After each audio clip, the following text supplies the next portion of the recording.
Ladies and gentlemen, and others, I have the honor of beginning this incredible protest. And I'm going to do it by singing a song. It would feel better if people could come a little closer to the front, as long as you're not in the ways of the camera. I hope everyone can hear me. When I went to my first meeting, I learned that one of the companies involved in bringing this coal to this port is Peabody Coal, and it made me think of a John Prine song called Paradise. There's a line in that song that says, "Mr. Peabody's coal train has hauled it away," meaning the whole town, which closed down in 1967. So here we are at the other end of the spectrum, and I'll begin.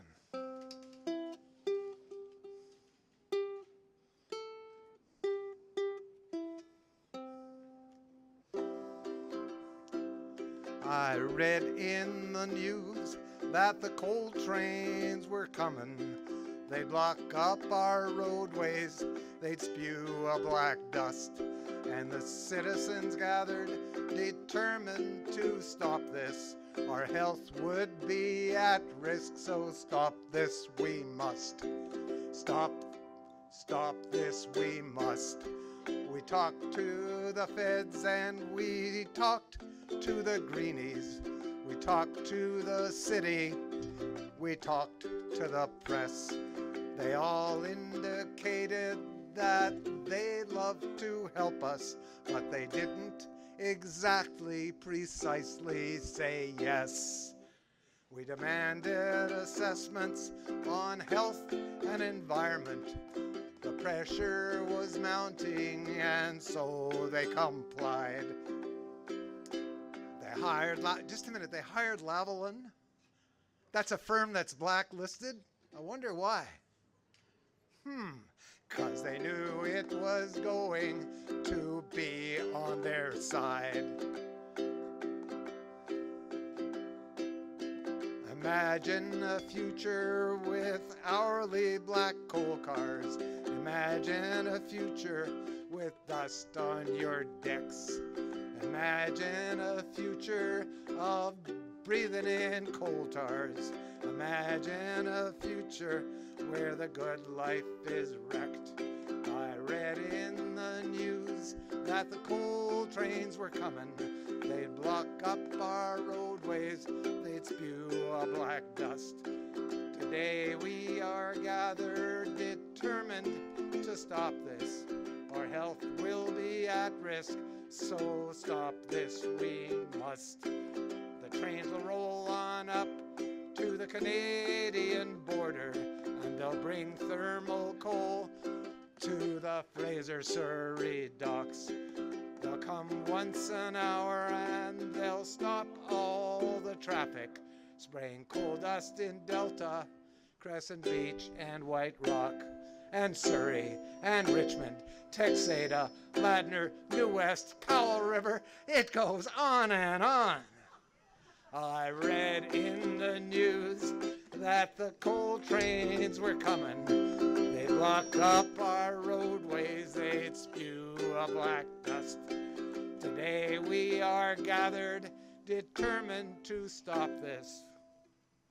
Our health will be at risk, so stop this we must. Everyone, our health will be at risk, so stop this we must.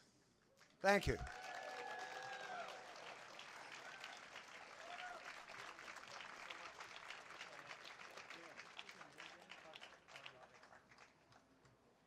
Thanks so much, Harvey, for warming us up today. And what a warm day it is. I did not expect to be wearing a T-shirt in New Westminster in late October. Okay.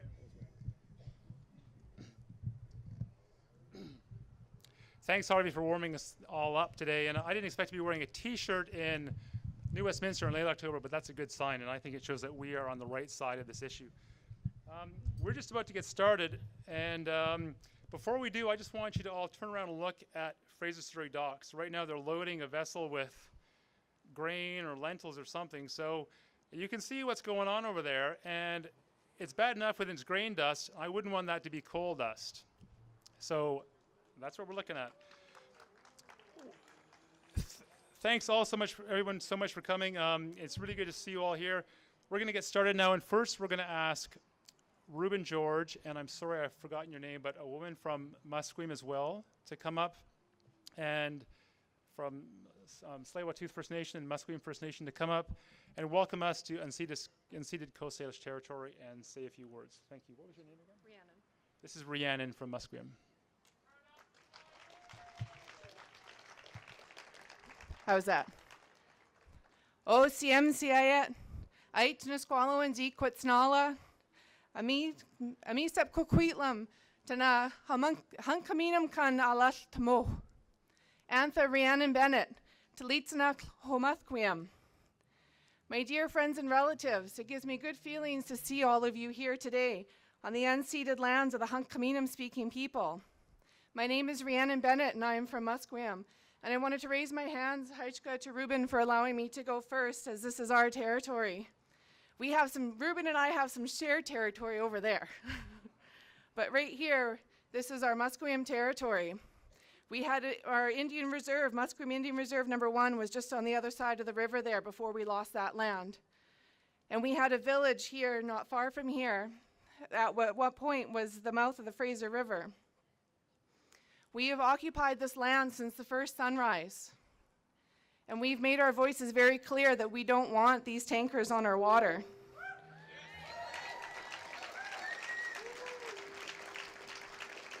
I had the honor of pulling with Ruben not that long ago with Greenpeace. And that was a beautiful day. And the theme of that day was to put goodness back in the water.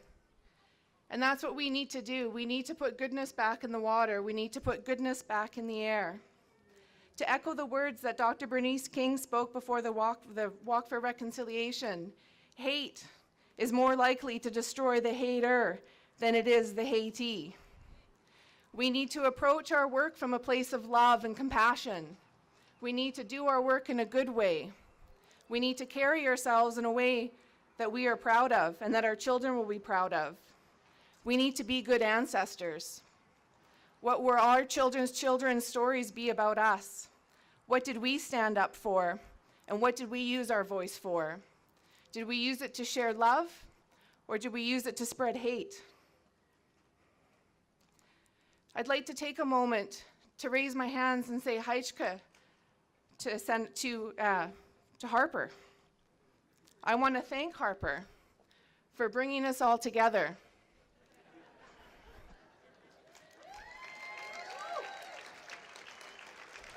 Were it not for Harper's ridiculous bills that he's passing, we would not all be standing here together. Had he not shined his giant spotlight on the fact that colonialism is still alive and well in this country, Idle No More wouldn't be happening and the Indigenous people wouldn't be rallying together.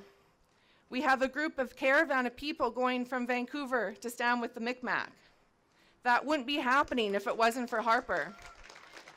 We are coming together as one, and we have Harper to thank for that. So we have Harper to thank for shining that spotlight to show that genocide is still alive and well in our country.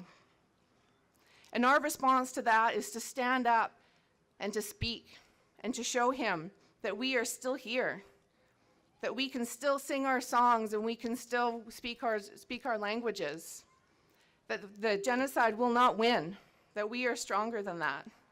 So let's take a moment. Let's take a moment to say a prayer together. Pray in your own way or send some positive thought across this great land to Harper and ask him to open his ears, to open his heart, and to open his mind and to hear our voices. Our voices are coming across as one because we are now not so much squallowants. We are of one heart and one mind. And Harper needs to hear that. So let's take a moment and quietly say in our own way that Harper needs to hear our voices.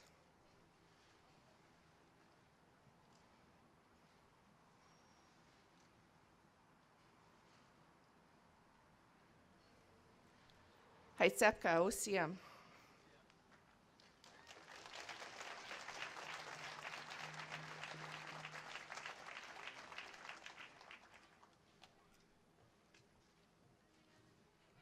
Next, we're going to have Ruben George from Tsleil-Waututh First Nation up to speak.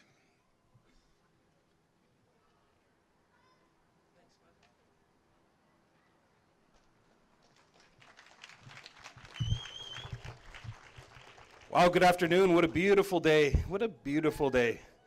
What a beautiful place. What is it? We're number one in these tourist magazines, the most livable place in the world. Do we doubt that?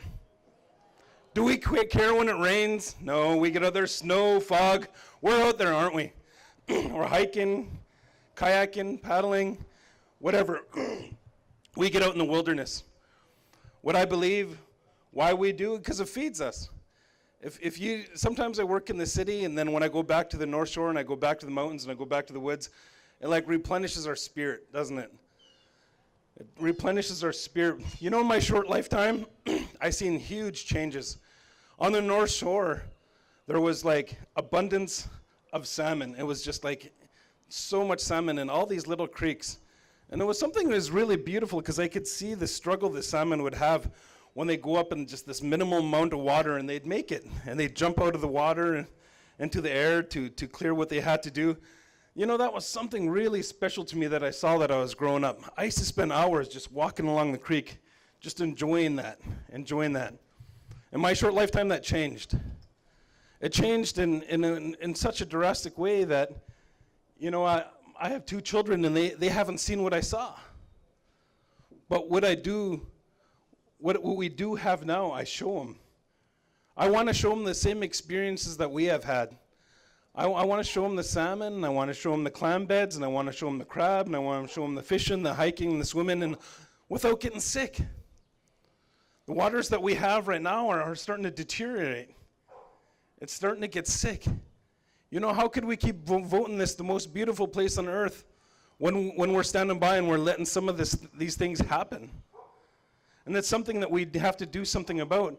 If we want to continue to have our spirit be fed by the beautiful land and the beautiful water and the beautiful air and all the elements that are here, you know, we have to do something about it.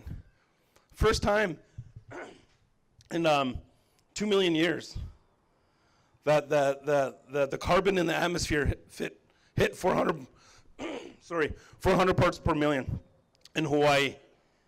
The last time that happened globally, our tides rose up 30 feet globally.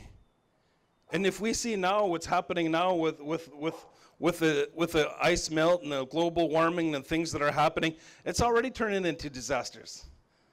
You know, there's so many statistics that I know that it's brutal that we're letting our government do what they're doing.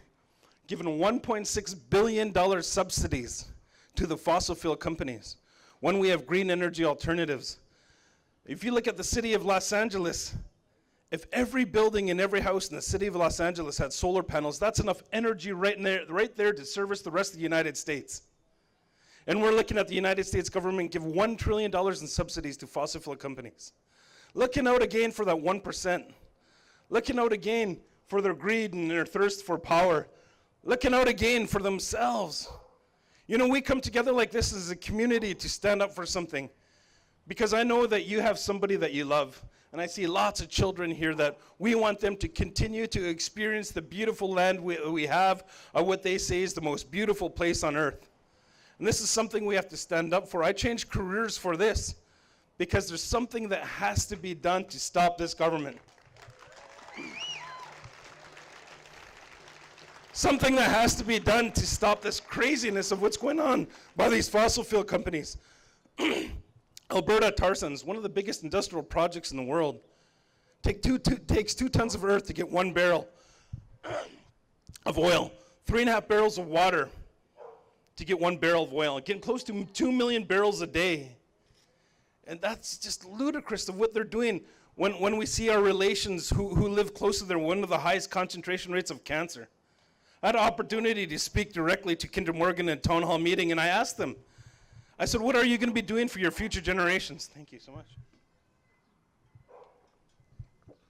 Because I asked my kids, I said, my career changed, you know, things will be different. What do you think? And they said, let's do it. And they didn't say, go ahead, Dad, do it. And they said, let's do it. And I told Kinder Morgan, I said, if you win, we all lose. If you get what you want, we all lose. If I win, you, me, and everybody win. Because what people got to understand, and what I hope the media say more, this isn't a First Nation problem. This is an environmental person problem. This is everybody's problem. When we come here and we stand up, it is not for anything that we believe is selfish for us and what we believe. When we stand up, I want them to know that we're doing it for you. When I see police coming in and stopping these rallies in New Brunswick, I want the people to tell them, those police, that we're doing it for you. When the media are writing a story, we want them to know that we're doing it for them. Even in the dysfunction of where Kinder Morgan and our government, where they're stuck in greed and power, we're doing it for them too. They're part of the human race because they're too blind. We're going to do it for them too. We have to stand up. We have to work together. We have to let our government know, and it has to be a grassroots movement like it is here today. And I'm really, really happy to see all these new faces here.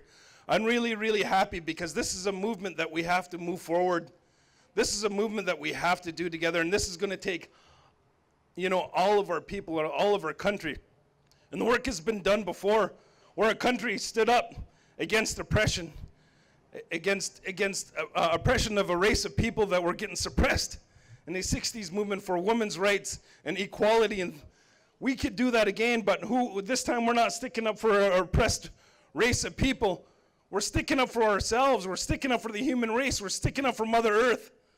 And this is what I hope for. This is really what I hope for, that our country right across, we're touching all the people that will do something about it. So I thank you very much for giving me an opportunity to share, and give yourself a hand for coming. Thank you so much.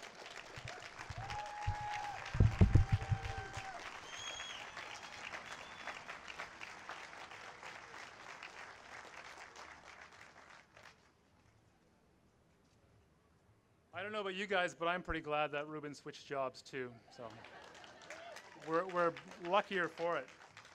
So my name's Kevin Washbrook. I'm with Voters Taking Action on Climate Change, and with the Wilderness Committee, the Dogwood Initiative, Communities in Coal, super citizen activist Stephanie Smith. We've organized this event today, and we want to welcome you all here for coming out and showing that you care. Now, we're here today because we don't want a massive coal port built right over there on the Surrey side of the river.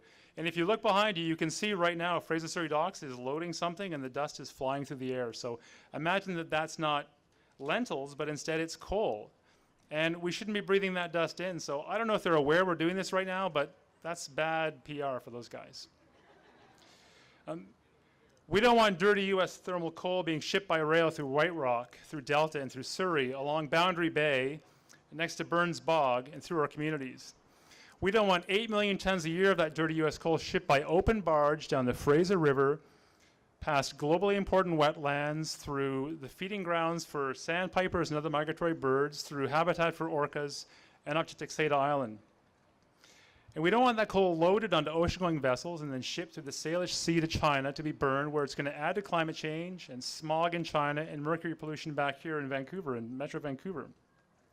As Ruben said, this fight is all about people coming together at the grassroots. It's about community organizing and the strength we find when we meet our neighbors and work together in common cause. That's a powerful thing, and it's authentic, and it's unstoppable. We're here today because people in communities, people like you, care enough to take action.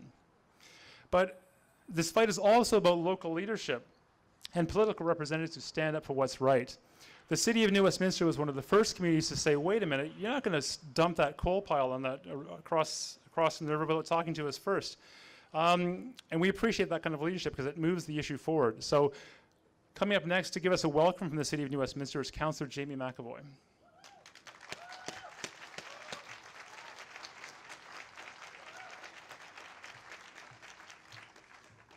I'm very proud to be here today and be here as the chair of your city's Environmental Advisory Committee.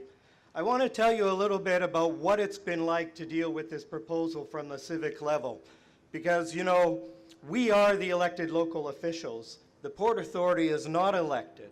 And you would think that that would have some resonance. When the Fraser Surrey Docks first came to New Westminster to tell us about their proposal, we had some conversations and asked some very direct questions that could have had direct answers. Will coal transport harm wildlife or life in the Fraser River? You know what the answer was? The coal will not affect bioaccessible zones. We asked if there would be coal dust that would be escaping from the trains. We were told, no, don't worry about that. There will only be fugitive coal dust. So it's not about coal, it's about coal behaving badly. And we asked what the backup plan would be if the train lines, for some reason, weren't operating, because they told us the coal wouldn't be routed through New Westminster, as if though it mattered less if people in Surrey were affected. And yes, they told us if there was a problem with the planned trackage, New Westminster would be the backup plan. My grandfather was a coal miner, and he spent 2 years in bed from coal asthma. Lost most of what he earned as a miner because of it. Don't ever let anyone tell you that coal doesn't have a health effect, that it has a special chemical treatment that makes it better, because that's a lie and it doesn't. When I heard about Quebec and the decision by the Harper government to ship asbestos to other countries, a product that can't be used in Canada, but Canada is willing to profit by sending this dangerous substance to other countries, I thought, how can anybody do that? And then we had this issue. And I read a study, a Chinese government study, that showed that the health effects in northern China from using coal as a power source are dramatic, and China wants to get out of using coal as a power source. I was shocked by the decision about asbestos, and we cannot export for profit health problems and condemnation to other people around the globe. We can't do it. So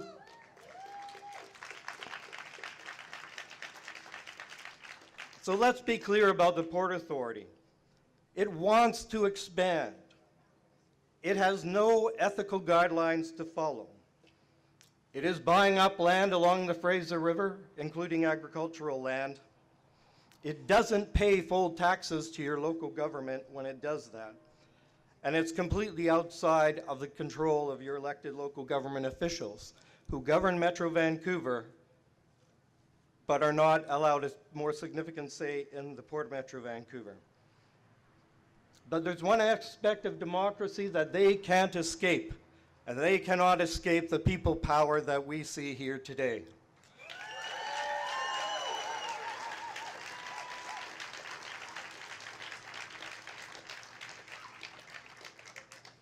The city will continue to fight this, and I'm so proud as I look around. I see familiar faces and new faces. I'm so proud that we can stand together like this while we pursue this issue. New Westminster was one of the first communities to raise this issue. New Westminster was one of the first communities to ask the medical health officers to take a look at this. And I want to just mention a couple of the people who have supported that. Councillor Lori Williams is here today.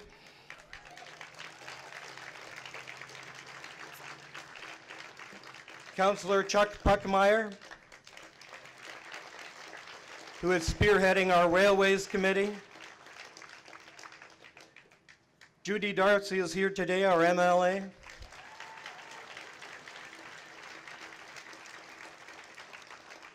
We have Peter Julian and Finn Donnelly coming up soon. So across the board, your representatives in city government, in provincial government, in federal government, in local government, and right here with the people, right across the board, we've got support in New Westminster for this fight, and that makes us pretty strong.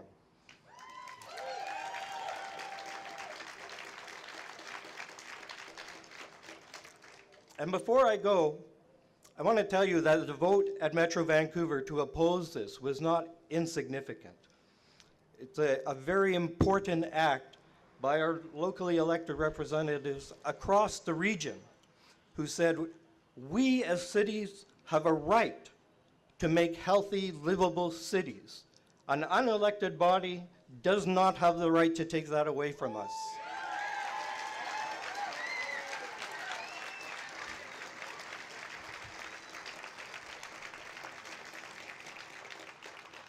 And I also want to mention one of the people who cast their vote at Metro Vancouver in our favor and against this proposal. Mayor Wainwright is here today.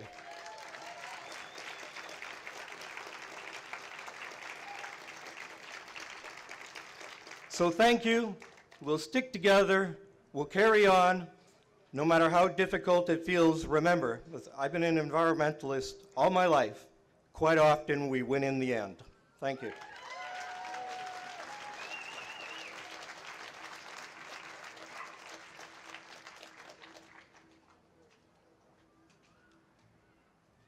Thanks to Councillor McAvoy.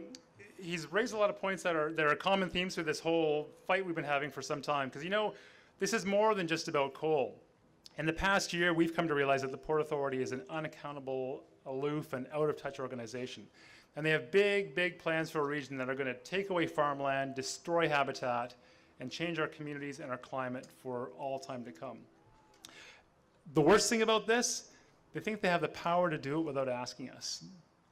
They don't care if their dreams don't match our aspirations. And instead of honest, open consultation, they give us fancy TV commercials. Instead of a seat at the table, they give us smartphone apps and Facebook pages and Twitter accounts. You know, I don't want to follow the Port Authority on Twitter, and I don't want to like them on Facebook. I want them to take our concerns seriously, and I want them to give us a seat at the table.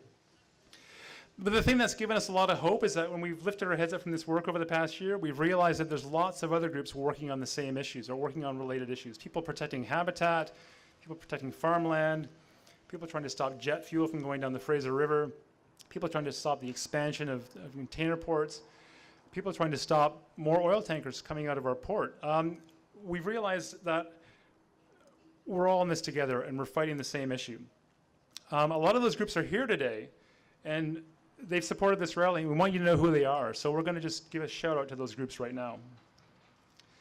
And raise your hand if you're with that group and you don't have a table set up, because we want people to know who you are so they can meet you. So Against Port Expansion and Citizens Against Port Expansion. I think you might see them up there on the top. They're working on the Terminal 2 issue. Good work, you guys.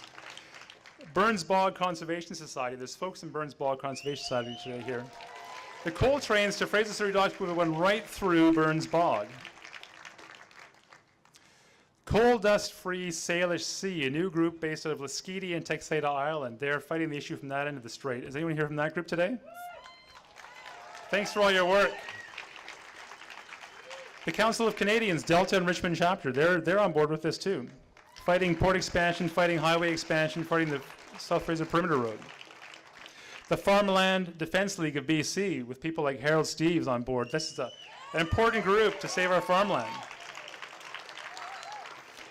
Fraser Riverkeeper, working to preserve the vitality and health of the most important salmon river in the world. We don't need coal ports on this salmon river. Kids for Climate Action, probably the most important youth-led climate action group in Metro Vancouver right now. New West Environmental Partners, right here in the city, just had a great film fest, have been driving this issue locally. No More Coal Experts, an online archive of all the events and public meetings and hearings. Super important to have a record of this because no one else is going to keep it for us but ourselves. Pebble in the Pond Environmental Society up in Powell River, doing great work as well from that end to fight this battle. Sierra Club BC and Sierra Club Malsapina, both on board with fighting the coal issue.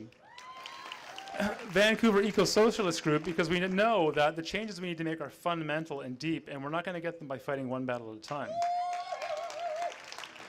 The Vancouver Quaker Meeting, because, you know, it comes down to citizens doing what is morally right, because we have to stand up for our future.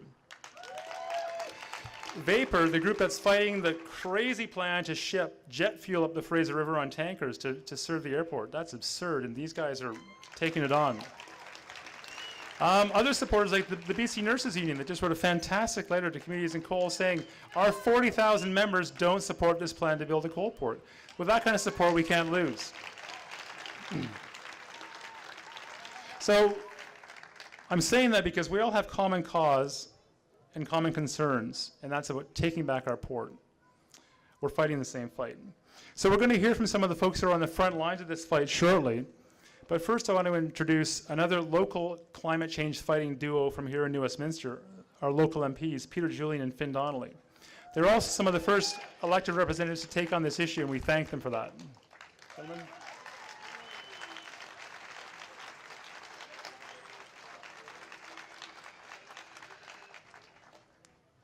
So welcome everybody. We're the two members of Parliament from New Westminster, and actually our two ridings are divided right in the middle of the crowd. Everyone in the back is in Burnaby, New Westminster. That's the west part of New Westminster, and everyone behind us is in my riding. New Westminster, Coquitlam. So two MPs, we have our MLA, Judy Darcy, as Jamie McAvoy mentioned, and pretty well the entire City of New Westminster Council, and our voices are all united to say to the Port Metro Vancouver, you're not listening to us, you're not consulting us, and you're not going to ram through this project over our objections.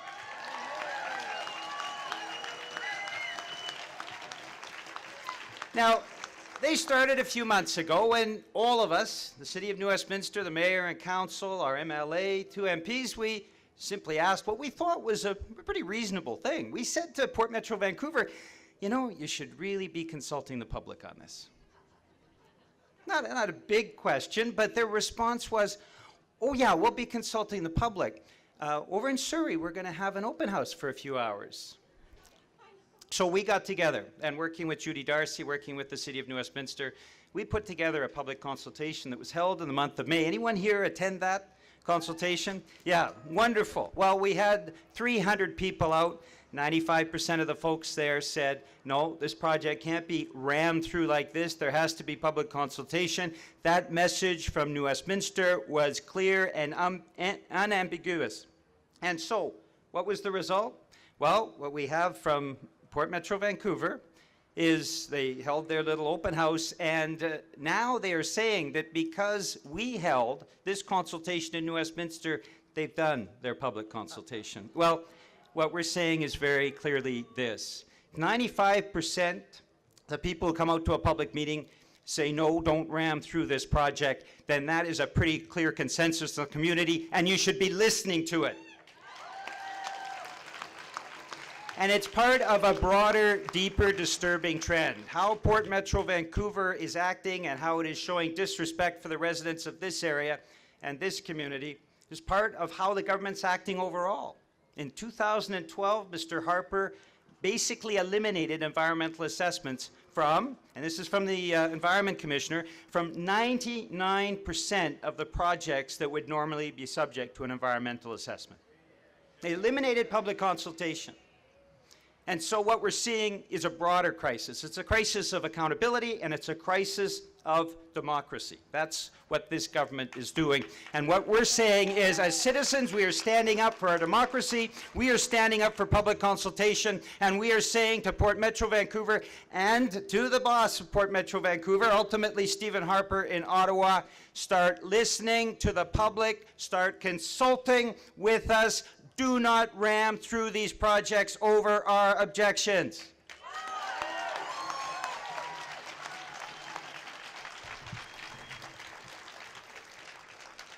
Just to add to what Peter has said, first of all, I'd like to acknowledge that we're on the traditional territory of the Kakite First Nation and the Coastal First Nations.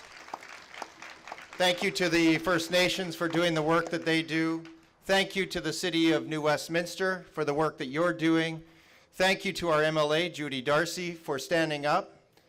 Thank you for all of you for coming out today, for all the organizations who are standing up for the Fraser River, for good, clean, healthy living. Thank you for coming out and lending your voice to this important issue. Now, Peter spoke to you as our natural resource critic for the official opposition, the New Democrats. I am the deputy fisheries and oceans critic for the West Coast. And this is a pretty important river. The Fraser River is one of the world's greatest salmon rivers. It's right here in our backyard. Now, I got to know this river quite well. As some of you may know, I've swam the length of this river, 1,400 kilometers, twice.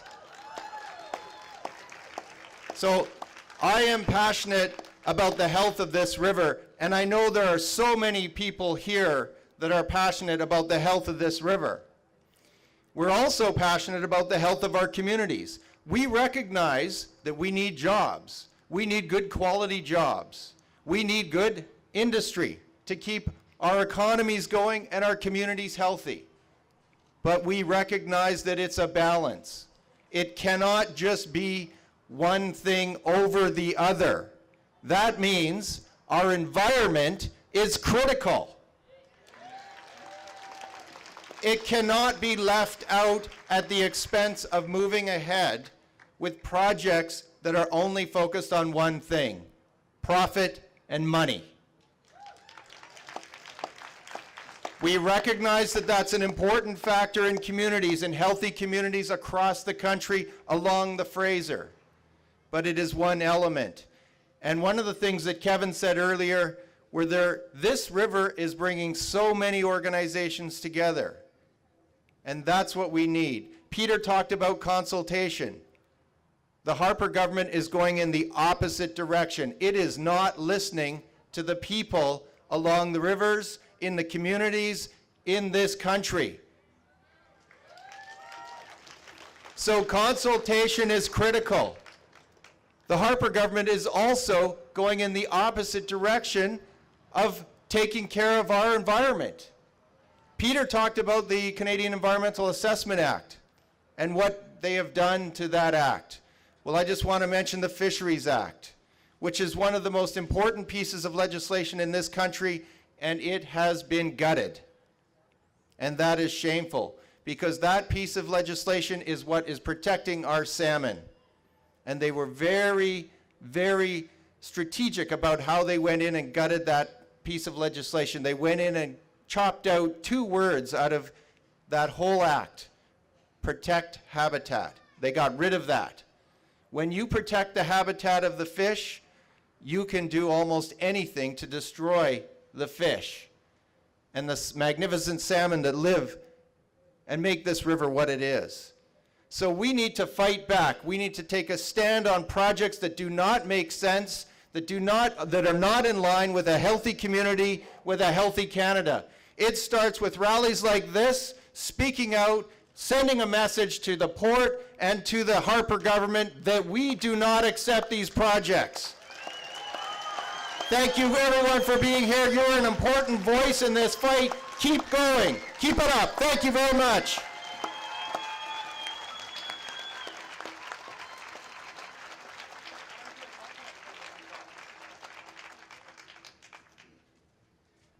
I think it's pretty cool that you guys have an MP who swam down the Fraser River twice. That's just very cool. He's a good guy to have on your side. You know, the coal lobby likes to paint opposition to this issue as a fringe thing. Are you the fringe? No, of course you're not the fringe. Neither am I. Peter and Finn aren't the fringe. Jamie isn't the fringe. Ruben isn't the fringe. Rihanna isn't the fringe. But in any case, the coal lobby never points out that Metro Vancouver has voted to oppose this project. The coal lobby never points out that White Rock, New Westminster, Langley, and Vancouver have all passed motions either opposing the project outright or demanding that it not go ahead until environmental and health impacts are done, including public hearings. That's coming up. The coal lobby never points out that our health authorities have very strong concerns about this project and that their questions have still not been answered. This isn't a fringe issue. This is an issue of widespread concern. And our local politicians and our public servants have been strong allies on this issue, as we've seen today, and we want to acknowledge them. There's some that are in the audience right now as well. So I just want to give a shout out to, we've already heard of New Westminster Mayor and other councillors who are here. Richmond Councillor Harold Steeves. I mentioned him earlier, but he is a solid ally on this issue. Harold, if you're out there, wherever you are, thank you. MLA Jane Shin from Burnaby Lougheed. The NDP provincially is taking this issue on, and we thank them for that. And MLA Judy Darcy from New Westminster, who is also here today. Right there. Thank you, Judy. I also want to acknowledge, this is kind of unusual, but I want to acknowledge some of our public servants who are doing hard work on this too. Dr. Paul Van Binder from Fraser Health and Dr. Patty Daly from Vancouver Coastal Health. Those are our two chief medical health officers, and they have been working tirelessly to push back against the port on this issue, and they're not giving up. Without them, we wouldn't be as far along as we are, so I thank them for all their work. Now, I mentioned earlier that this plan, this crazy plan, involves barging coal down the Fraser, up the Sabine Channel, up the Strait, then through the Sabine Channel between the Skeety and Texada and onto Texada Island. As little oversight as this issue has had here in Metro Vancouver, it's been given even less consideration for the impacts it'll have on Texada Island, for shellfish beds, for communities, for the endangered Texada stickleback, which is featured right back there in the crowd. So our next speaker, Takaya Blaney, is a member of the Slayaman community. Texada Island is part of Slayaman traditional territory, and we're really lucky to have Takaya here today to talk and sing and inspire us on this issue. Thanks, Takaya.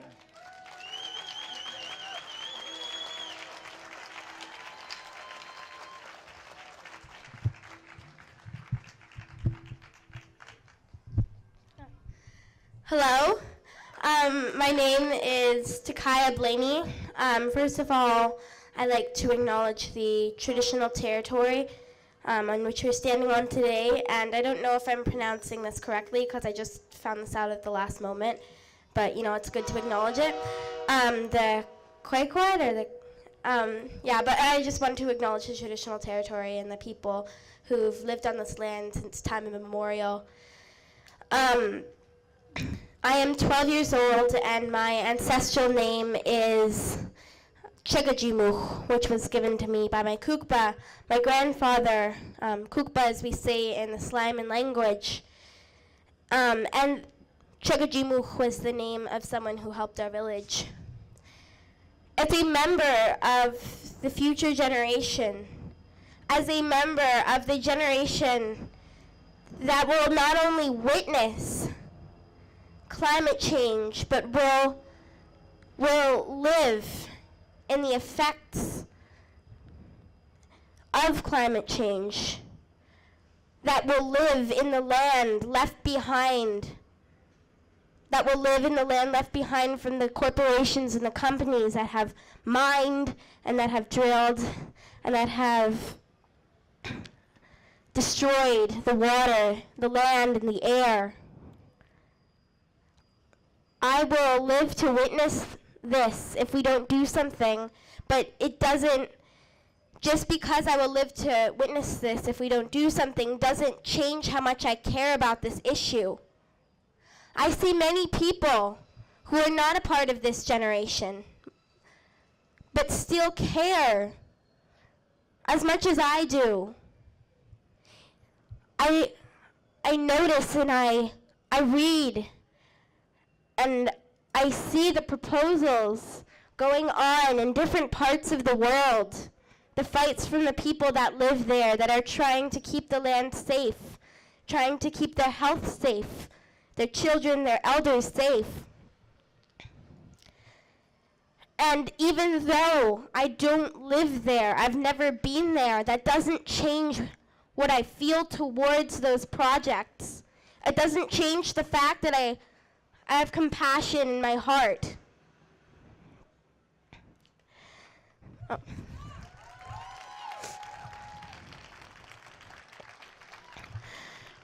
Recently, I heard from my Kukpa and my Chichia, my grandfather and my grandmother up in Slayaman, about the coal proposal and the port in Texada that's being proposed.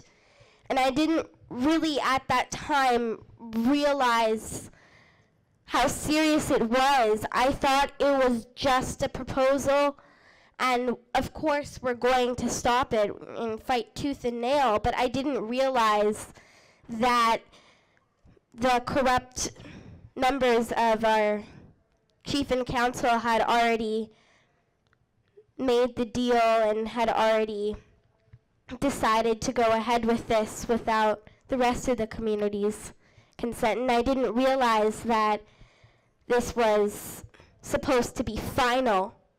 And when I heard that, I just was so afraid. I felt like crying. I felt like collapsing on the ground because I have witnessed my Kukpa and my Chichio when they would,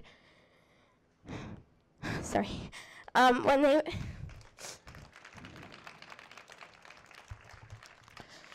tell me about the times when they would go down to our the traditional parts in our territory where we would get our fish, and they said when the tide was out, the table was set, because that's how pristine the land was. They could go down to the beach and pick the cockles and the clams off of the rocks without being afraid of what they were eating. They wouldn't be afraid of getting the salmon, and there was an abundance of salmon, and it wasn't just, harvesting these gifts that the Creator has given us and the life that existed there. It wasn't just keeping our culture alive. It was breakfast, it was lunch, and it was dinner.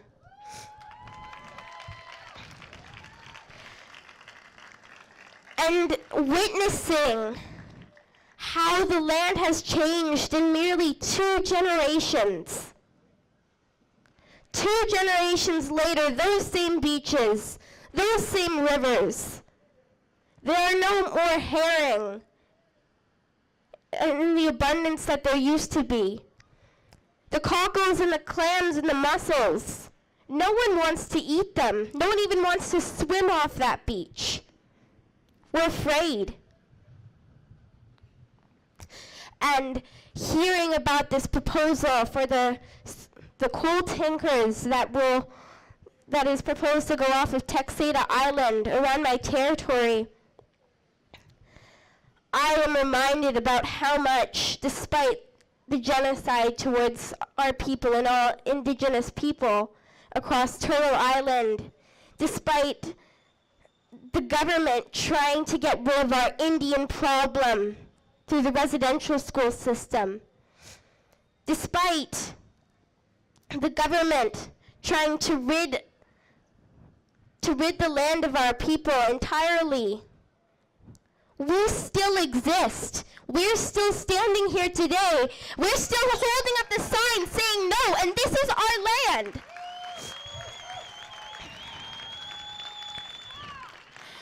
And we are getting our culture back. We have our language.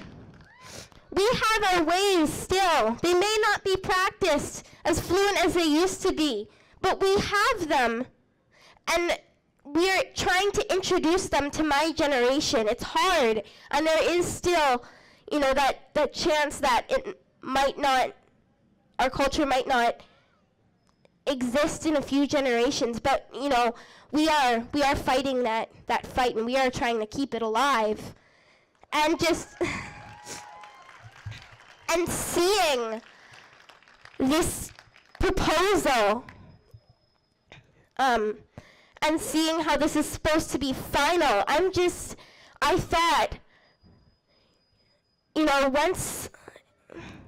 if this goes through, and if this poisons the land, our water, our health, what will be left to get back? How can we harvest the salmon? How can we try and speak our language, which has everything to do with the land, if there is no more land?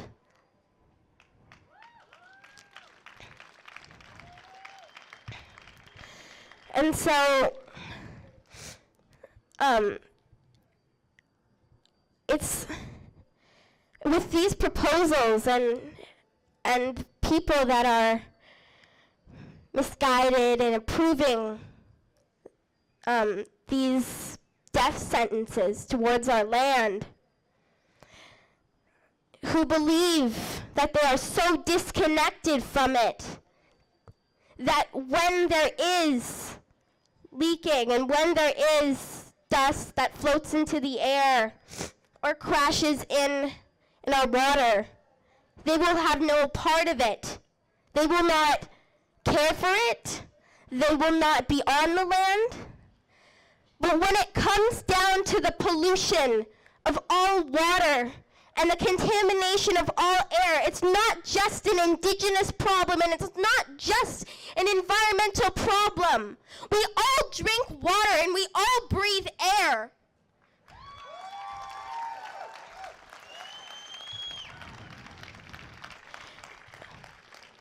When all water is polluted, and when all air is contaminated, it won't matter who you are, where you are, how much money you have, because drinking that water and breathing fresh air is a universal need for all life and for all human beings. Just because you believe you're disconnected doesn't mean that you are disconnected.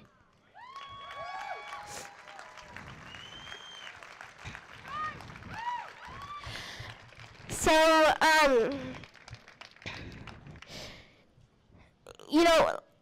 it fills me with such, relief after hearing those words from my kukba and my chichi and my mom and my dad telling me the potential future of Slam, and to see these faces, to see these signs, to see all people from all races, from all directions, that are all united to say no to destruction and to say yes to our future.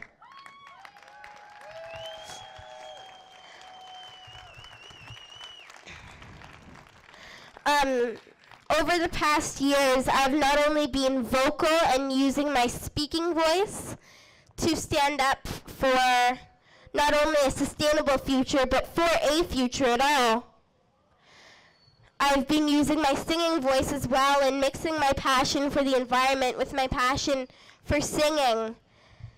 And the song that I'm going to sing to you is Earth Revolution, and it's about the youth. It's about my generation.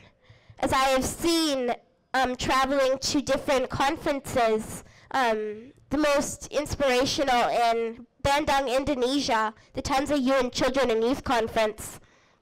I saw children going up to their leaders and telling them how to lead, and it was inspirational, but it was tragic at the same time. But to see people, children, recognizing that it doesn't matter what walk of life that you are, we all have a voice. Creator gave us a voice for a reason. Speak for those who have no voice and to speak for those whose voice goes unheard. So Earth Revolution is about youth stepping up and leading as I have witnessed, and it's about how it's about like creating this land not only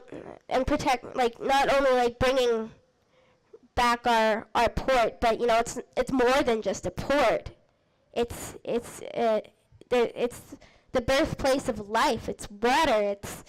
It's where this nation has gotten its food off of. This is where so many species and so many beings of life live.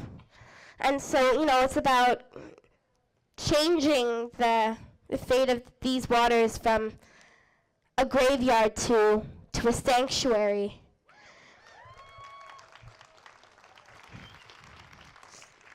So this is Earth Revolution. I hope you enjoy, and if I get a little bit shaky, I'm sorry. I had a cold and my immune system has failed me, so yeah.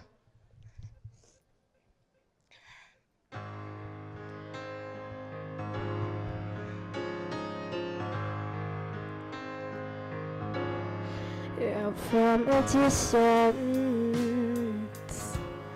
Still got 1,000,000 miles to go, making a difference. The only trophy I wanna hold, the state of the nations, is poison from pollution, Korean war. You know we have solutions, but actions speak louder than words. Oh, stop waiting till tomorrow. Oh, stop living yesterday. Oh, 'cause there won't be tomorrow. Oh, if we don't change today, yeah, we're generational children of future revolution. Oh. Creation's crying out and I feel her pain. I can't walk away. I will do my part to fix what's broken, give back what we've taken, hope for the dawn of a new day. Calling out to each and every person, join me in the earth revolution. Oh, oh, let's go the distance. We are 1,000,000 voices strong, facing resistance. But there's a choice between right and wrong. Oh, stop waiting till tomorrow. Oh, stop living yesterday.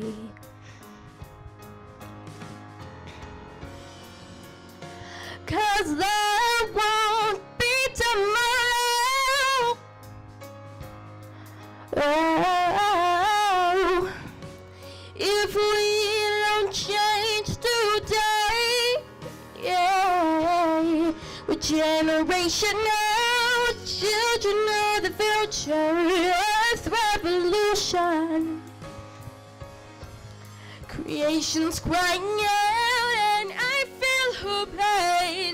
I can't walk away. I will do my part to fix what's broken, give back what we've taken, hope for the dawn of a new day. Calling out to each and every person, join me in the earth revolution. I've walked this great land, it used to be beautiful, it used to be home. And I've seen the river run dry, now communities have no hope. Where are the tall ancient trees that replaced them with their concrete dreams? We gotta turn this around. We can fix it now. Generational children of the future, earth revolution. Creation's crying out and I feel her pain. I can't walk away. So I will do my part to fix what's broken, give back what we've taken, hope for the dawn of a new day. Calling out to each and every person, join me in the earth revolution. I'm calling out to every generation, join me in earth revolution.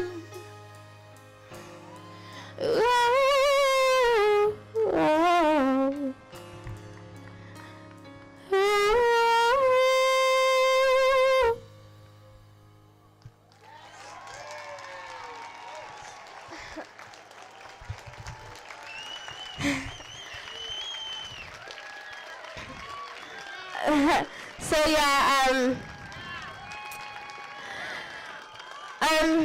so when I woke up today and I saw the blue sky, which is, over the summer wasn't that much of a rarity, which is kind of upsetting because we're a rainforest. And I saw the blue ocean, and I saw the trees, and I saw the creek next to my house, and then I saw the tankers. And I came down here seeing that there is beauty here, and even though there are all of these industries that are crowding around the ocean and they are trying to steal us of a future, there is still that beauty there, and we are fighting tooth and nail. We are fighting hard to get rid of those industries away from our future and away from this generation and the next generation. And remember that the Creator gave us a voice for a reason, to speak for those who have no voice and whose voice goes unheard. We are given that voice, and that power, not to be the owners of the land, but to be the caretakers and the stewards of that land.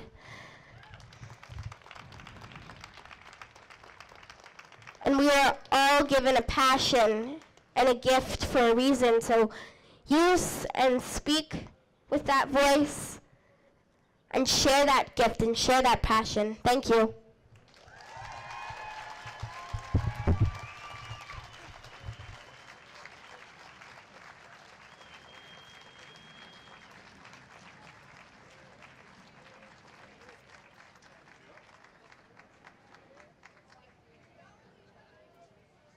Thank you, Takaya. That was wonderful. And it's still a very cool day, and I noticed that there's still a ton of dust coming off of Fraser Surrey docks behind us. It's just endless. So imagine the wind is blowing this way instead of that way, and that's cool. Takaya brings home one of the key points which is that the people who are going to be most impacted by this proposal to build a new coal port on the Fraser River in Surrey are our kids, or our grandkids, or our nieces and nephews. They have the most to lose from this, and it's appropriate that they're at the front of this fight. So our next speaker that we're going to have up is Sam Harrison. He's one of the leaders in the youth climate movement here in Metro Vancouver. He's with the group Kids for Climate Action, and they've had some very interesting interactions with this port over the last few months that I hope he can describe to us. Sam?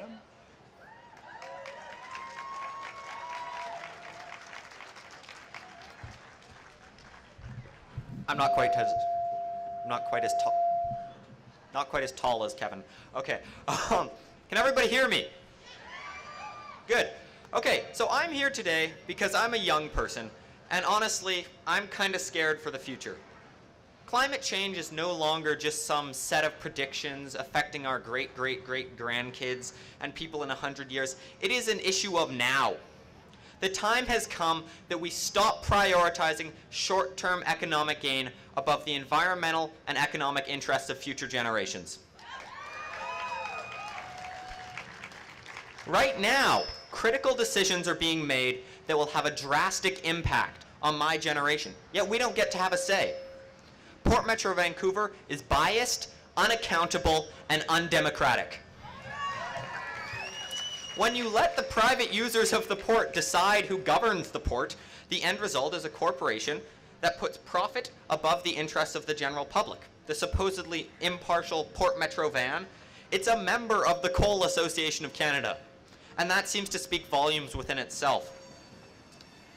The federal government says their job is to operate with broad public support in the best interest of Canadians. I have a question for you. Does this look like broad public support? One thing is for sure, they certainly don't have the support of Metro Vancouver youth.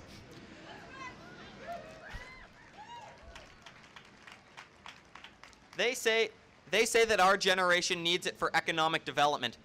But I want to tell them something. That is not the economy that we want for our future. The rest of the world is moving away from coal. It's not in our best interest to increase our local economy's dependence on a fuel source of the 19th century.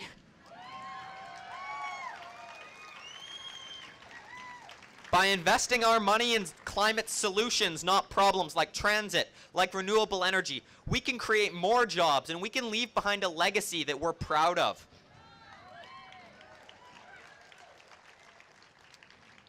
So, Kids for Climate Action's work actually started on coal exports back in February, just a few weeks after the Neptune terminals on the North Shore expansion was approved. And we held a rally at the offices of Port Metro Vancouver. We got about 80 high school kids out in 2 weeks.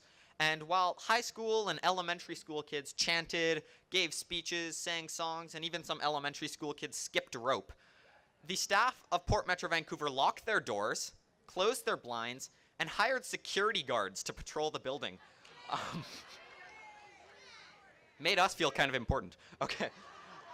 And eventually, instead of having someone come out and address us, they let a group of just 7 of us go in and talk to their Vice President of Corporate Social Responsibility, which I'm pretty sure is like the job title for the guy who has to deal with annoying little kids.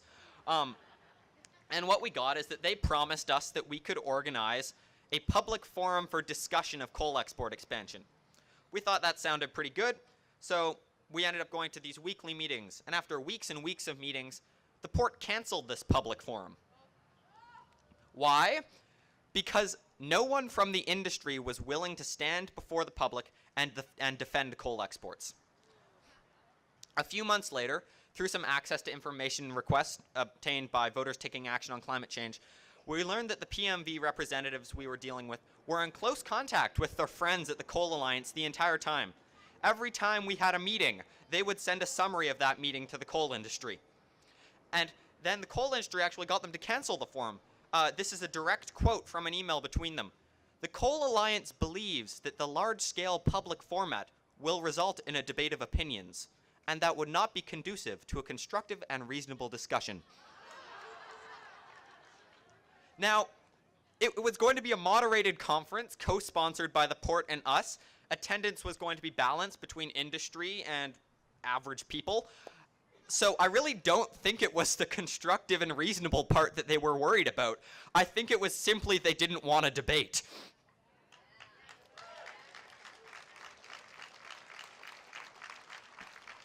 It's time that the Port of Metro Vancouver ends their overly friendly relationship with the coal industry and starts listening to the concerns of the public.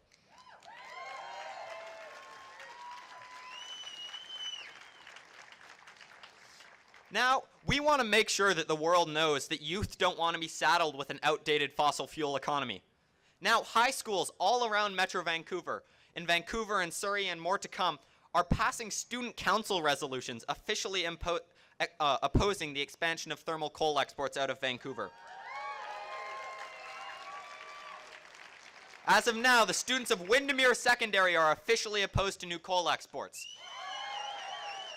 The students of Kwantlen Park Secondary, which is kind of over there and is actually not that far from Fraser Surrey Docks, they are opposed to its expansion. The students of Prince of Wales, Byng, Point Grey, and more to come have all passed resolutions officially opposing new coal exports. It's our future. We deserve a say. Now, the sole reason that this proposal even exists is because communities along the U.S. coast didn't want coal coming through their communities. And soon they're going to learn that Canadians aren't actually any different. This is not going to get through.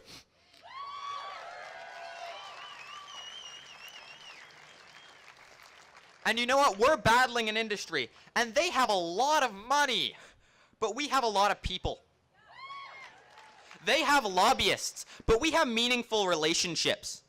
They have dirty fossil fuels. We have love for our kids and for future generations. Most importantly, they have greed, but we have hope. I have hope that we are going to win this. We can have a clean energy economy. We can get action on climate change, but that dream is not going to realize itself. We need to stand up and we need to demand it. So I want you to say this with me. We are unstoppable. Another world is possible. We are unstoppable. Another world is possible. We are unstoppable. We are unstoppable. Another world is possible. We are unstoppable. Another world is possible. Thank you very much.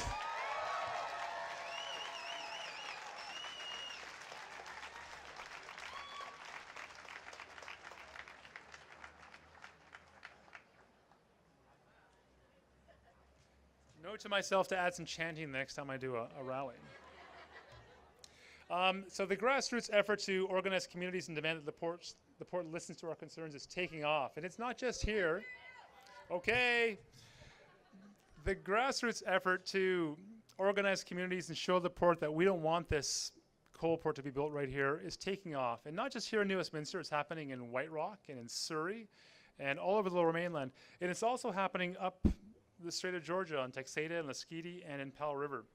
So our next speaker, who I hope is still over here, is Carol Leachman. She hails from Powell River, and she's come down today all the way from there to join us to fill us in on how the fight looks from up there. So we're grateful for her time. Come on up, Carol Ann.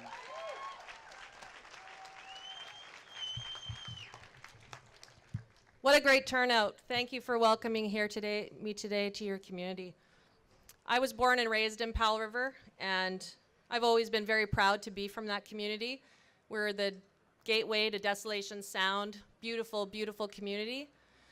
But I have to say, on September 26th, I felt shame for the first time. Our Powell River District Regional Board members voted unanimously in favor of sending a letter to the Minister of Energy and Mines in favor of U.S. thermal coal expansion. It really was shameful. I made a 30-minute presentation presenting all the information that I've gathered from these fantastic grassroots organizations down here. Probably a dozen people got up and spoke. I had, I would say, 500 signatures that I gathered in about a week and a half from the community in opposition of this expansion, and they completely ignored it. They threw out the sustainability charter that they had adopted in 2010. They said that there were no negative impacts for this expansion to Texada. They said there was no opposition. They really don't care about anything, but their excuse is that it will bring a few jobs to Texada. There are other ways to bring jobs than thermal coal. Thankfully, within a couple of weeks of that dismal vote, our City of Powell River councillors, the majority of them, voted to send a letter to the Minister of Environment for BC, the Minister of Environment for Canada, the Premier, and the Minister of Energy and Mines, requesting that they require an environmental impact assessment and a health impact assessment be done for a project of this magnitude before they make approvals. Why is this not happening? Why is our regulation system so messed up that a project of this scope, bringing thermal coal from Wyoming all the way up here on trains, open trains, putting it there, transferring it onto open barges to go up the Strait of Georgia to Texada Island, where it's offloaded into huge 60-foot high piles where the winds regularly blow above 40 kilometers an hour, then to be loaded back onto huge freighters to go to Asia. How does a project like that not trigger an environmental impact assessment?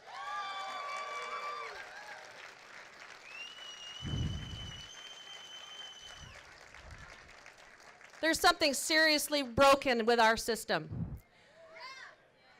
Texada Island is only 5 miles from Powell River, where I live, and Lafarge is the company that has applied for an amendment to their permit to expand their coal storage and transshipment capacity. It will go, currently it's 400,000 tons a year that they ship of predominantly BC coal and metallurgical coal, which is completely different than thermal coal from Powder River Basin. They want to expand from 400,000 tons a year of shipping to up to 8 million tons. And they say they can easily handle 16 million tons. So where does it go from there if this goes through? And currently, it was recently revealed that Lafarge's current operations have been contaminating the watersheds where Texada residents get their drinking water with heavy metals such as uranium and arsenic, as well as nitrates. And the drinking water health officer had given them a letter in 2009 saying they need to clean up their act, and they have done nothing. What will a 5 times or 10 times or 20 times expansion to coal, thermal coal full of heavy metals, being watered down on the island, going into the aquifers, into their watersheds, how is that not requiring an assessment? The Texada residents are not happy.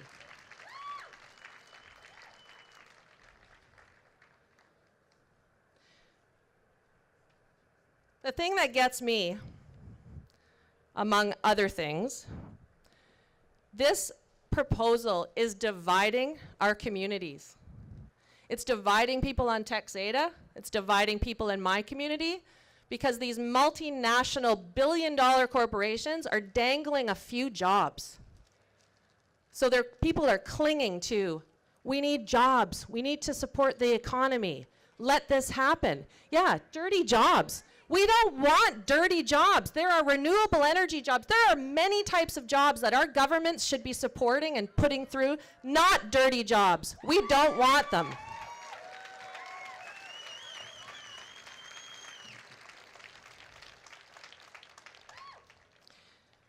These people that are standing to benefit from this, it's all about the bottom line. They're making billions of dollars off this. They don't care about contaminating our drinking water. They don't care about polluting the agricultural land around Texada and our community and all the communities where the rail cars will come through. They just care about getting richer off the backs of the workers and the developing world.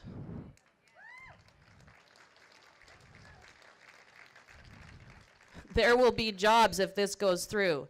There will be cleanup jobs, land remediation jobs, habitat rehabilitation jobs, endangered species restoration jobs, and lots of healthcare jobs. And those are the jobs that we don't want.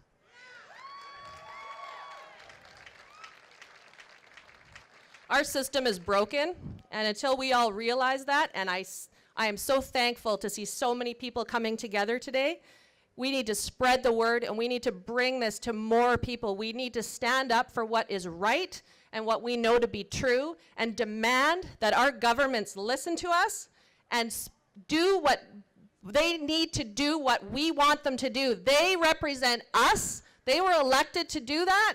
We need to tell them what we want. And what we don't want U.S. thermal coal.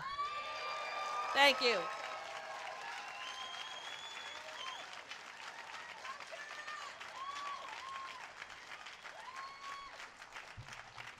Thanks, Carol Ann. It's good to know we have people like that up the coast working on this issue with us. So from Powell River right back to Surrey, our next speaker brings a crucial perspective to this issue. Dr. Pargat Burji is a pediatrician from Surrey, and he knows what's at stake for our young ones and for future generations. Coming from Surrey, the community that's going to have to bear the brunt of this proposal if it goes ahead, he has some important things to say to us about what's at stake and how we need to work together on this issue. Doctor?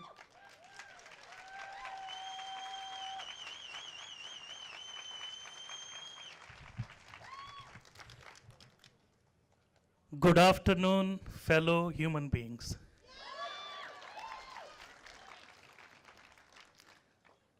I'm just amazed right from the ages talking about the future.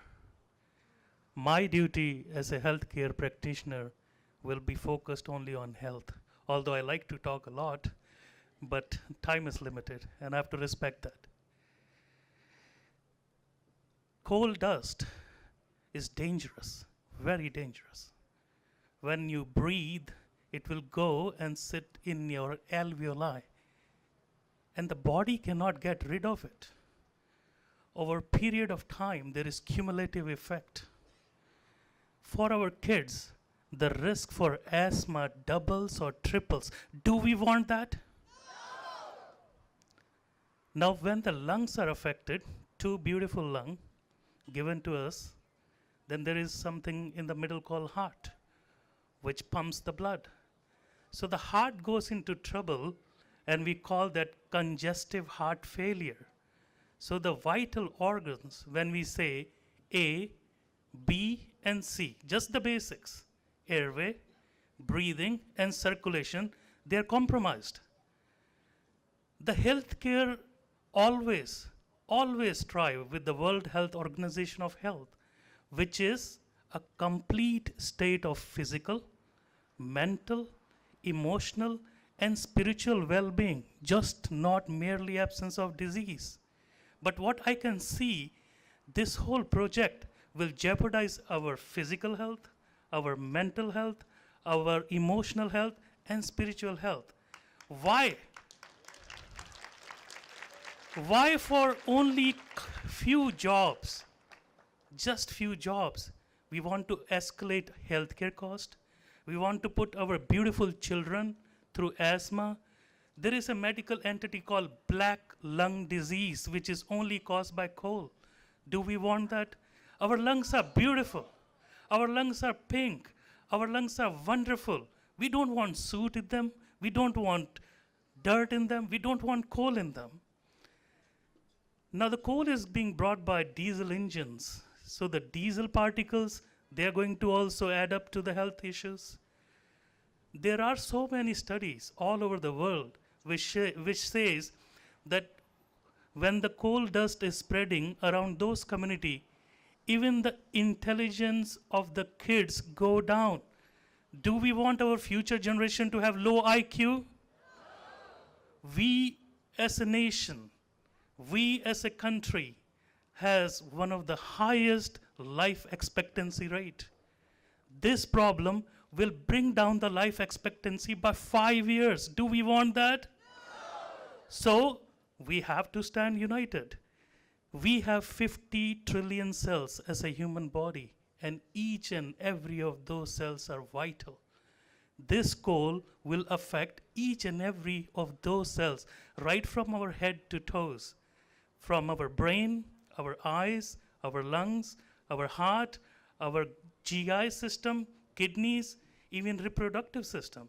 So we don't want this in our body just because there is a corporate remuneration or dollar to be made, and that amount is also very small, to be honest. For our kids, for our future, for our generation, we don't want that. We always say that an ounce of prevention is always better than a pound of cure. We don't want that pound of cure.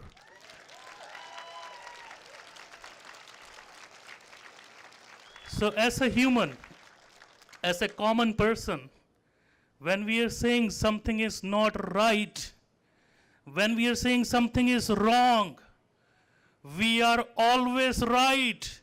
So you are always right. And show this by holding the hands together next to your fellow human being, of solidarity, of courage, of commitment, of inner connection, because we are all connected by the common thread of human being. We will prevail, and the sun is shining on us, so gods are also with us. Thank you.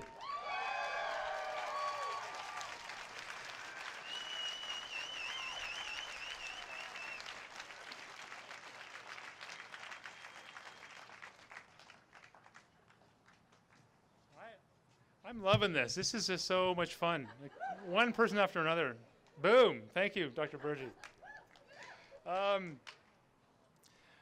Well, so we're just about ready to have our last speaker come up. I got to say one last time, you got to look at that dust on Fraser Surrey docks over there. This makes no sense.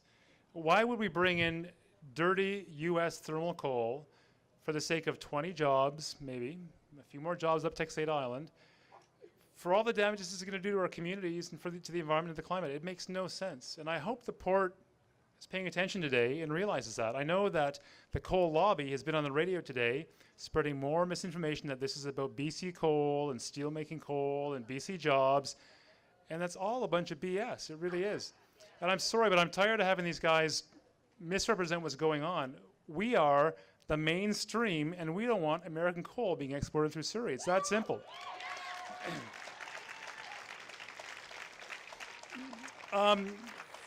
Every time I stand up here, there's more people in the crowd, and that's pretty cool. So we're just about ready for our last speaker, but before we bring Paul up, I want to just say on behalf of Voters Taking Action on Climate Change, Stephanie Smith, concerned citizen activist in White Rock, the Wilderness Committee, the Dogwood Initiative, Communities in Coal, thank you all for coming today. And more importantly, thanks to all the people who have helped make this event happen, putting up posters, meeting people at the SkyTrain. Thanks to Owen for organizing the sound and all the incredible archiving he's done over the past few months. Thanks to Stephen and Bob and Andrew and James, who couldn't be here today, for all their careful work over the past few months on this issue. Harold Steves again for all his sage advice. And also Dr. Frank James from Washington State for his tireless efforts to raise awareness about the health impacts of coal dust and diesel exhaust. It's crucial work, Frank, and we're happy to have you involved. Frank needs a hug. He deserves a hug. Okay, so I'm going to hand things over to our last speaker now, Paula Williams from Ocean Park in Surrey. Paula, no, I'm going to say a few more words first. Paula is a grassroots community organizing rock star. In the past 6 months or so, since she's gotten involved with this issue, she's held town hall after town hall after town hall throughout the entire Lower Mainland and up the Sunshine Coast. Her petition has garnered over 10,000 signatures. That's pretty mainstream. She's tirelessly reached out to schools and unions and businesses and daycares and politicians, and she's built an incredible network. She's shown that this is a mainstream issue and that the opposition is broad and deep. We wouldn't be where we are today, and we wouldn't have held off the port for this long if it weren't for the work of people like Paula. So please, come on up.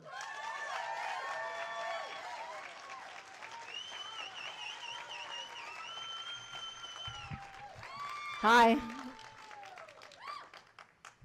Each and every one of you are here today, not by mistake, not by chance, but by design.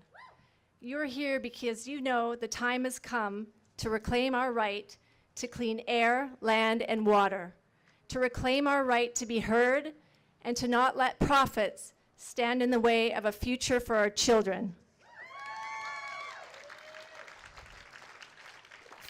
Fraser Surrey Docks wants to ship up to 8 million metric tons a year of U.S. thermal coal through BC communities. And Port Metro Vancouver holds the golden ticket in that they can decide the fate of Fraser Surrey Docks, but they can also determine the fate of the communities of White Rock, Surrey, Delta, New Westminster, the areas along the Fraser River, and of course, let's not forget Texada Island and its neighboring communities. This thermal coal brings serious health effects and safety issues, as well as environmental risks. It is alarming to think that my children might have serious respiratory illness and potentially cancer. And as a mother, it is not acceptable to me that the proposal, without due diligence, should come before people.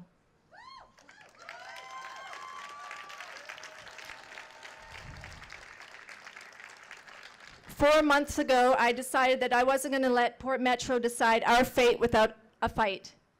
I helped get my community organized, and they helped me embark on a crusade to inform as many residents as possible from the border all the way to Texada Island about the ills, the ills of this proposal. If the U.S. doesn't want this, we certainly don't want it.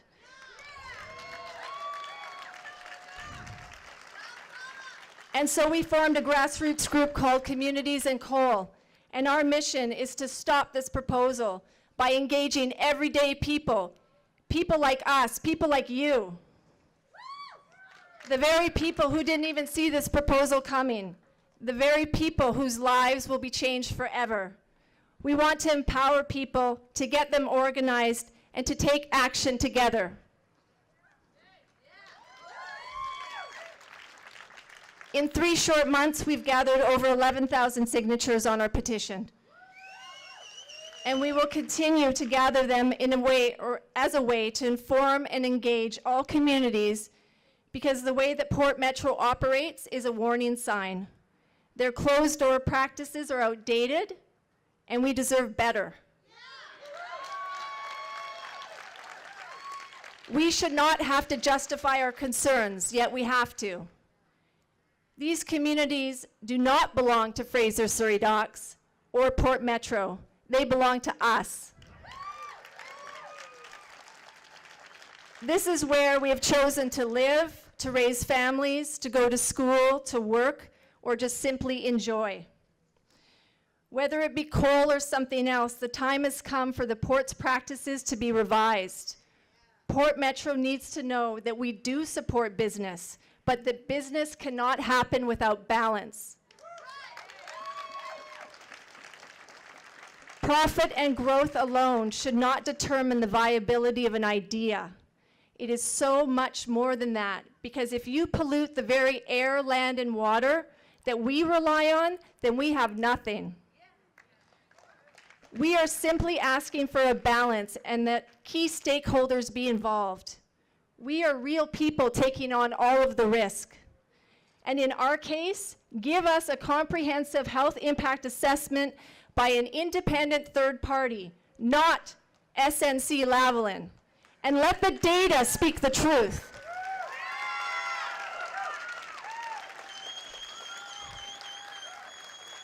And allow for public hearings so that you can work with the people to find solutions.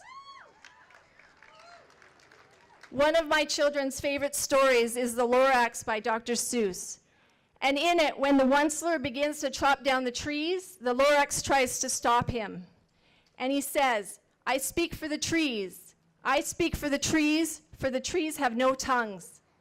Well, I'm up here now to say that I speak for my children, I speak for your children, and I speak for the parents whose children haven't been told. I am speaking for them because they don't have a voice. And when I look into my children's eyes, I know that they trust me and that they would want to know that I did what I could for them. So I'm going to ask you today, who will you speak for? See the future that you want and demand it. And if no one listens, then get louder. The power, my friends, is not in the port. The power is in community, because this power has the influence of change. Take back the port.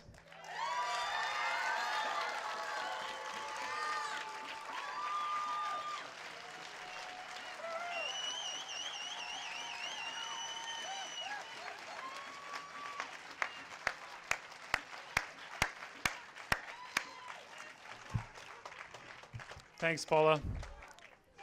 More hugs are in order. Take back the port!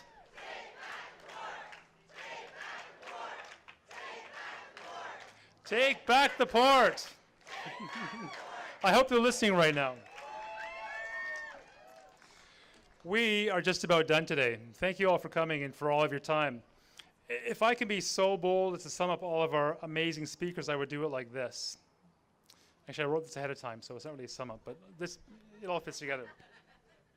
So to Robin Sylvester, the CEO of the Port Authority, and all the staff there, we don't share your dreams or your vision for our region. We don't like how you shut us out of your decision making. Take careful note. We oppose you on this plan to build a coal port in Surrey, and on many other issues too. And we're not going to go away until you include us in decision making in a meaningful way. To Jeff Scott and the staff at Fraser Surrey Docks, please find another focus for your business. We want you to thrive, but not at the expense of our communities and the climate. And this position isn't going to change. This coal port is not going to be built. To Warren Buffett at BNSF Railway, and to all the CEOs of the big US coal companies that want to ship their dirty product through our neighborhoods, think twice. We'll do everything we can to delay and to stop your plans. This is a bad investment of your time and your resources.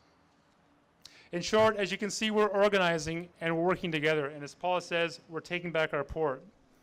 The first stop, stopping this new coal development plan across the river.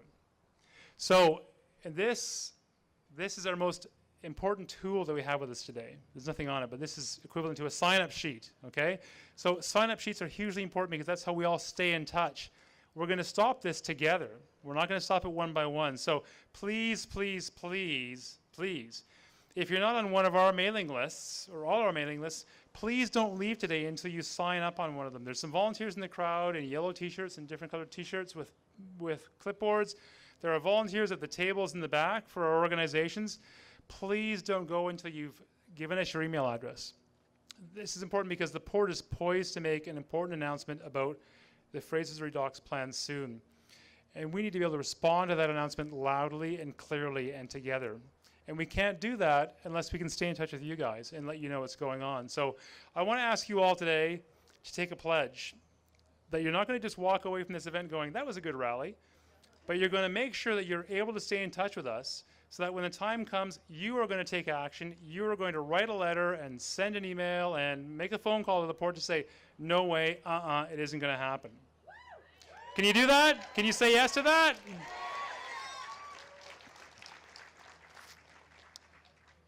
That's how we're going to win, folks. We're going to win by just keeping the pressure up, death by 1,000 cuts, organizing, more connections, more networks. Thank you all for coming. Thanks for your time. Sign-ups are in the back. Thank you.